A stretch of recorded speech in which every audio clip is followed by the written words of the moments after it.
Goeiedag, ek groet jou in die kosbare naam van Jesus Christus. Toe die Israeliete op die randjie was om verlos te word van jare se slawerny, lees ons die volgende in Eksodus 12 vers 11. En so moet julle dit eet. Julle heupe moet omgord wees, julle skoene aan jul voete en julle staf in jul hand. Baie haastig moet julle dit eet. 'n Pasga van die Here is dit.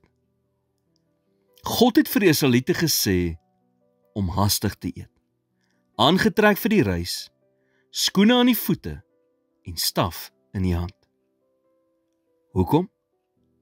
Want wanneer God beweeg, beweeg hy dikwels vinnig.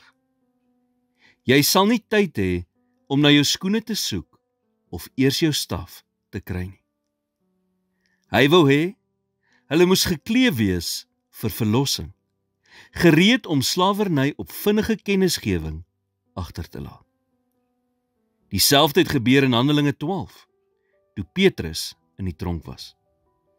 Engel het vir hom gesê in vers 8, omgord jou en trek jou skoene aan, en hy het dit gedoen. Verder sê hy vir hom, gooi jou boekleed om en volg my. God was op die punt om Petrus vry te laat, en hy moes gereed wees om te beweeg. Miskien is jy vandag al so lank op dieselfde plek in jou lewe, dat jy opgehou het om verandering te verwag. God sê vandag vir jou, om gereed te wees, skoene aan jou voete en staf in jou hand. Verwag dat hy sal beweeg in jou omstandighede. Die Israeliete was op pad om van slawerny na vryheid te beweeg, van onderdrukking na belofte. Jy beweeg dalk van siekte na gesondheid, van skuld na voorsiening, van gebrokenheid na herstel. Moenie net die huidige hoofstuk in jou lewe aanvaar en dan die nuwe een mis wat God gereed is om in jou lewe te skryf nie. Egipte is nie jou ewige tuiste nie. Staan dus op, trek jou skoene aan en sit jou staf in jou hand.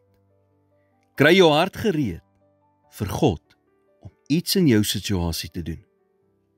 Jy is op die punt om uit kettinge te stap in die vryheid in wat hy vir jou in gedagte het. Here, ek dank U dat wanneer U besluit om deur te kom, gebeur dit gewoonlik skielik en kragtig. Help my om altyd gereed te wees vir U leiding en berei my hart en gedagtes voor vir die verandering wat op my wag. In Jesus naam bid ek dit. Amen.